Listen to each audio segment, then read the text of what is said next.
हाँ जी, तो अब देखिए एक्सरसाइज 5.1। तो फर्स्ट क्वेश्चन जैसे देखो क्या बोल रहा है, रेंज स्पेस निकालना है ट्रांसफॉर्मेशन का और नल स्पेस निकालना है of the following linear transformation. तो देखो जैसे इसमें सेकंड या फर्स्ट पार्ट ही देख लो। फर्स्ट पार्ट क्या है, आपको टी ट्रांसफॉर्मेशन दे रखी है आर स्क्वायर से आर स्क्वायर, और कैसे डिफाइंड है, T of x1 comma x2 equal to x1 plus x2 comma x1।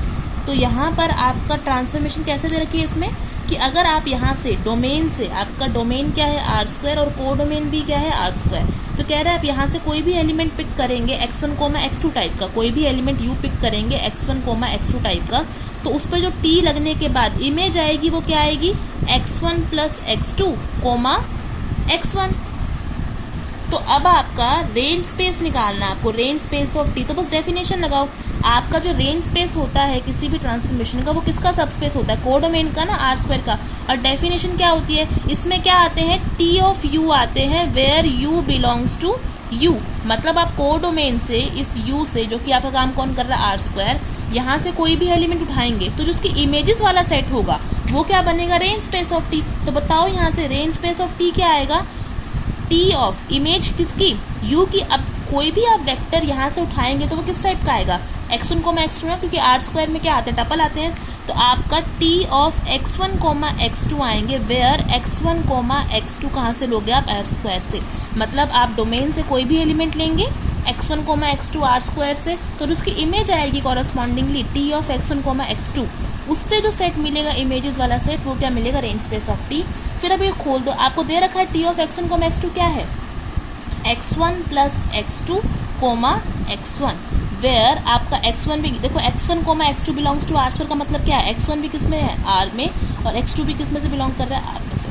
तो हेंस आपका रेंज स्पेस ऑफ टी क्या बनता है, इस टाइप के एलिमेंट्स आएंगे इसमें, x1 plus x2 comma x1, where x1 भी कहाँ से, आर में से, x2 भी कहाँ से, आर में से। तो इसमें तो कुछ करना ही नहीं था, तो ये आपकी रेंज स्पेस आ गई। सिमिलरली नल स्पेस कैसे आएगा, अब नल स्पेस किसी भी ट्रांसफॉर्मेशन का डेफिनेशन क्या कहती है, इसमें वो एलिमेंट्स आते हैं u belongs to u such that T of u equal to 0। तो आपका नल स्पेस किसका स्पेस बनता था, सब स्पेस डोमेन का, जो कि क्या है आर स्क्वायर। तो इसमें वो एलिमेंट्स आएंगे इस आर स्क्वायर के जिनकी इमेज किसके बराबर होगी, 0 के।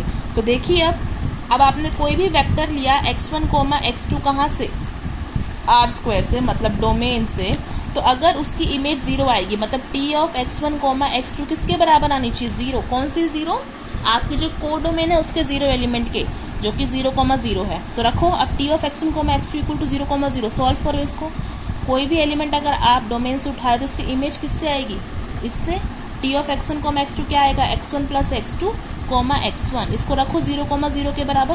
तो यहाँ से क्या आएगा, x1 प्लस x2 भी 0 और x1 भी 0। अगर x1 0 तो x2 भी 0, तो बेसिकली वो एलिमेंट क्या आ गया आपका x1 कोमा x2 0,0। मतलब कौन से एलिमेंट आ रहे हैं डोमेन के जिनकी इमेज 0 है, वो सिर्फ 0,0 ही है। हेंस यहाँ पर नल स्पेस क्या आया ट्रांसफॉर्मेशन का, 0,0, मतलब इसमें सिर्फ 0 वेक्टर गया है। तो ये तरीका है आपका नल स्पेस और रेंज स्पेस निकालने का। इसका सेकंड पार्ट भी देख लो।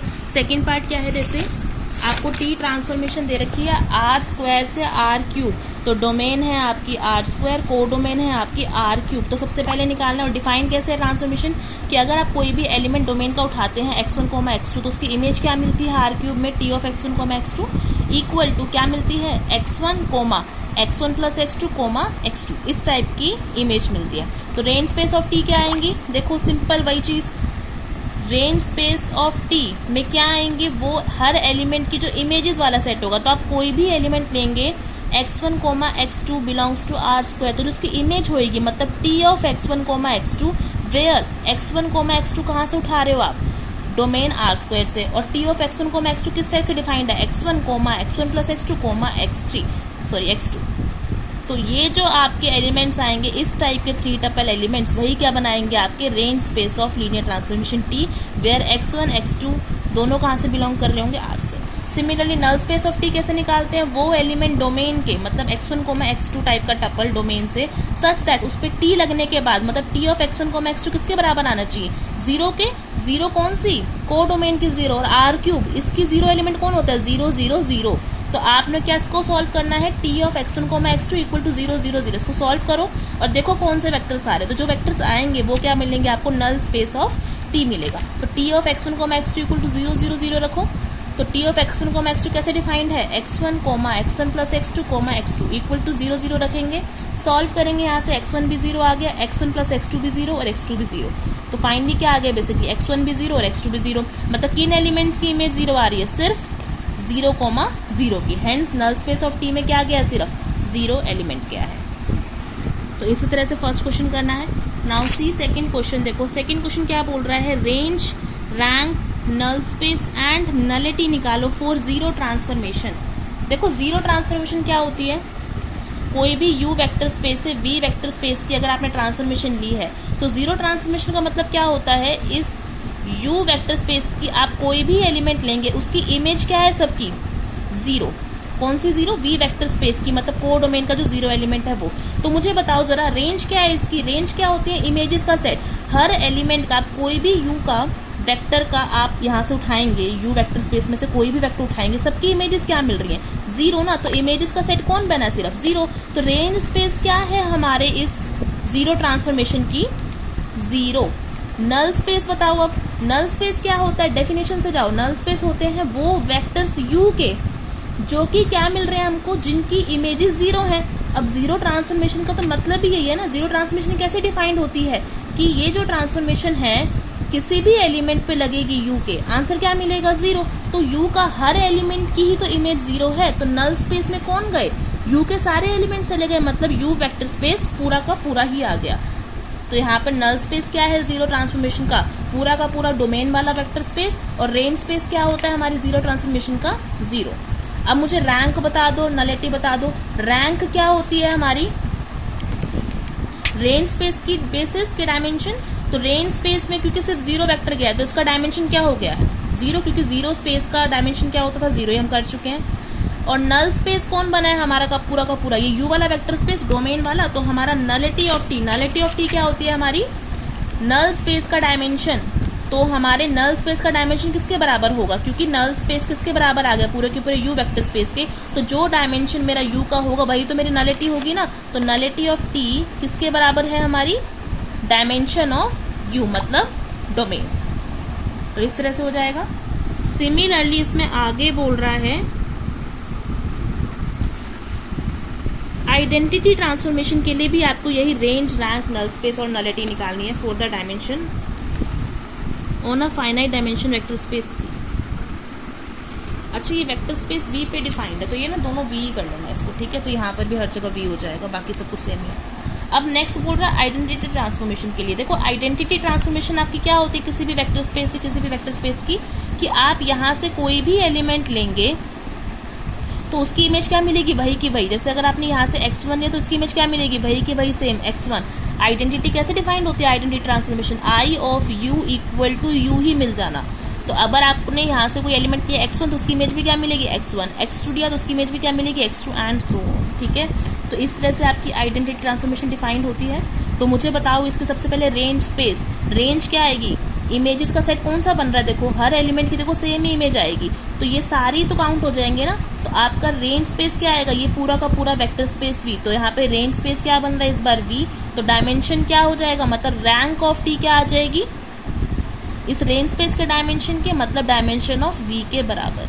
नल स्पेस क्या मिलेगा इस बार, कौन से एलिमेंट है जिनकी इमेज जीरो मिलेगी, सिर्फ जीरो को ही तो जीरो मिलेगी ना, क्योंकि सेम को सेम ही मिलनी है। तो सिर्फ जीरो को ही जीरो वैल्यू मिलेगी, आइडेंटिटी जीरो को ही क्या मिलेगी, जीरो एलिमेंट, मतलब जीरो एलिमेंट सिर्फ जीरो पे क्या होगा, मैप होगा। तो नल स्पेस ऑफ टी में कौन सा एलिमेंट जाएगा, सिर्फ आपका जीरो। तो यहाँ से डायमेंशन क्या आ गया नल स्पेस का, जीरो वेक्टर का डायमेंशन क्या होता है, जीरो, मतलब नलिटी ऑफ टी क्या है, जीरो, और रैंक क्या है, डायमेंशन ऑफ V के बराबर। तो आइडेंटिटी ट्रांसफॉर्मेशन में ऐसा होता है और जीरो ट्रांसफॉर्मेशन में ऐसा होता है। Now C fourth question. Fourth में क्या बोल रहा है, लीनियर ट्रांसफॉर्मेशन फाइंड करनी है। ये फाइंडिंग हम लीनियर ट्रांसफॉर्मेशन कैसे करते हैं फोर्थ चैप्टर में सीखा था, तो वैसे ही कुछ है। कह रहा है लीनियर ट्रांसफॉर्मेशन फाइंड करो फ्रॉम T कहाँ से कहाँ तक है, R³ से R4 वेक्टर स्पेस तक, whose null space is generated by these two vectors। हमें दो वेक्टर्स दे रखे हैं जिससे कौन जनरेट हो रहा है, हमारा नल स्पेस। अब आपको बार बार बोल रही हूँ नल स्पेस किसका सबस्पेस होता है हमारे डोमेन का, मतलब आर क्यूब का एक सबस्पेस है नल स्पेस, जो कि किससे जनरेट हो रहा है, इन दो वेक्टर से जनरेट हो रहा है। और आप नोटिस करेंगे ये दोनों वेक्टर्स LIV हैं, ठीक है। अगर ये दोनों वेक्टर्स LIV हैं और जनरेट भी कर रहे हैं नल स्पेस को, तो बेसिकली ये क्या है, ये बेसिस हो गई है किसकी, नल स्पेस ऑफ टी की, ठीक है। अब आपको नल स्पेस की बेसिस पता है, और ये क्योंकि नल स्पेस किसका सबस्पेस है, आपके डोमेन आर क्यूब का, ठीक है। तो आपको बेसिकली आर क्यूब के सबस्पेस की एक बेसिस मिल गई है, जो कि LIV है और जनरेटिंग सेट भी है। तो आप इसको एक्सटेंड कर सकते हो ना, किसकी बेसिस बनाने के लिए, मेन वेक्टर से स्पेस आर क्यूब की। तो आप इसको एक्सटेंड करेंगे, आर क्यूब की आपको जर्नल बेसिस पता ही है 1 0 0 0 1 0 0 0 1, और आपको बेसिस बनाना सिखाया था एक्सटेंड करके। अब आपको बेसिकली आर क्यूब मतलब कि जो आपका डोमेन वाला वेक्टर स्पेस है आर क्यूब, उसका आपको क्या पता है, एक LI सेट मिल गया है जिसमें दो वेक्टर्स हैं। तो इसको एक्सटेंड करके इसकी बेसिस बनाओ, तो इसमें आप एक एक एलिमेंट पिक करके देखेंगे ना, क्योंकि आर क्यूब का डायमेंशन क्या होता है 3, दो वेक्टर्स तो पता ही है। इसमें एक बार 1 0 0 डाल के देखो, या ये, तो जैसे मैं इसमें 0 1 -3 0 -3 4, इसमें एक और वेक्टर ऐड करूंगी 1 0 0, तो आप नोटिस करेंगे ये LI बन जाएगा। अगर ये LI बन गया तो आपको आर क्यूब के लिए 3 एलिमेंट्स का LI सेट मिल गया है। तो मैक्सिमल LI सेट की डेफिनेशन से ये किसकी बेसिस बन गई, आपको आर क्यूब की बेसिस मिल गई है। अब जब आपको बेसिस मिल गई है डोमेन की, तो लीनियर ट्रांसफॉर्मेशन कैसे फाइंड करते थे, आपको इमेजेस मिल गई। अगर आपको, हम लोग लीनियर ट्रांसफॉर्मेशन कैसे फाइंड करते थे, कोई भी t है फ्रॉम u टू v, अगर आपको t of ui equal to vi पता है, मतलब अगर आपको u की बेसिस में वेक्टर्स हैं कुछ u1 u2 un, और उन बेसिस के एलिमेंट्स की अगर आपको इमेजेस पता है v वेक्टर स्पेस में, तो आपको ट्रांसफॉर्मेशन बनाना बहुत आसान हो जाता था।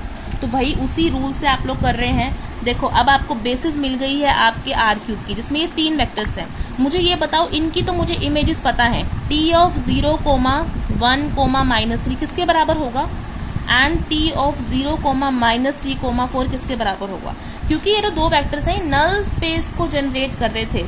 अगर ये दो वेक्टर्स नल स्पेस को जनरेट करें तो ऑब्वियसली नल स्पेस में बिलोंग भी कर रहे होंगे, और नल स्पेस में कौन से एलिमेंट्स आते हैं, वो एलिमेंट्स आते हैं जिनकी इमेज क्या होती है कोडोमेन में 0। तो मतलब कि t ऑफ 0 1 -3 क्या होगी 0 0 0 0, क्योंकि आपका कोडोमेन r की पावर 4 है, तो इसका 0 एलिमेंट क्या होता है, ये होता है। सिमिलरली t ऑफ 0 -3 4, इसकी इमेज भी क्या मिलेगी आपको 0 0 0 0। बचा ये तीसरा वेक्टर t ऑफ 1 0 0, इसकी इमेज नहीं पता ना। ऐसा क्वेश्चन में हमने किया था, जब दो की इमेज पता हो, बेसिस के एलिमेंट्स की इमेजेस पता है, एक आधे की रह जाए तो आप खुद से लेट करते थे, तो आपको खुद से ये लेट करनी पड़ेगी ये वाली इमेज R4 में, किसकी 1 0 0 की। अब देखो इसको भी 0 0 0 मत लेट कर लेना, क्योंकि इन दोनों की इमेज तो ऑलरेडी 0 0 0 है, ठीक है। इसको भी 0 0 कर लोगे तो 0 ट्रांसफॉर्मेशन ही मिल जाएगी, तो कुछ अलग लेट कर लेना। तो क्या ले लूंगी मैं, कुछ 1 0 0 0 ले लिया मैंने। अब आपको बेसिस के एलिमेंट्स की क्या पता है, इमेजेस पता है, तो अब ट्रांसफॉर्मेशन बनाना आपको आता ही है। कैसे बनाते थे ट्रांसफॉर्मेशन, कि अब आपकी ट्रांसफॉर्मेशन कहाँ से है, आर क्यूब से r की पावर 4 तक। तो आप कोई जर्नल एलिमेंट लेंगे डोमेन से, x1 x2 x3, कहाँ से लिया, आर क्यूब से। और क्योंकि ये एलिमेंट आप आर क्यूब से ले रहे हैं, तो डेफिनेटली ये एलिमेंट किसके लीनियर कॉम्बिनेशन में लिखा जाएगा, आर क्यूब की बेसिस में क्या एलिमेंट गए, ये गए ना। तो ये जो x1 x2 x3 है, वो किसके लीनियर कॉम्बिनेशन में लिखा जाएगा, a into 0 1 -3 plus b into 0 -3 4 plus c into 1 0 0। Solve करेंगे, क्या फाइंड कर लेंगे, ABC, ठीक है। ABC फाइंड करने के बाद आप लोग क्या करते थे, फिर जर्नल निकालेंगे t of x1 x2 x3, और फिर ये इसके बराबर आएगा। ABC आप लोग लिख चुके होंगे, फिर ये t लगाते थे हर जगह, और इन तीनों की आपको जब आप t लगाएंगे इस पे, तो ये तो बाहर आ जाएगा, किस पे बचेगा, सिर्फ t ऑफ 0 1 -3, जो कि आपको पता है क्या है तीनों की इमेजेस, वो पुट करेंगे और सॉल्व करेंगे। करना सिखा चुकी हूँ मैं 4.3 में, तो उसी के जैसे बिल्कुल सेम इसको करना है, तो खुद करेंगे, आगे इसको नहीं होगा तो पूछेंगे। तो 5.1 के पहले आप लोग क्वेश्चन करेंगे आज 1 2 एंड 4। कुछ डाउट आ रहा है इनमें तो पूछना, बाकी 3 क्वेश्चन नेक्स्ट लेक्चर में करेंगे। Thank you.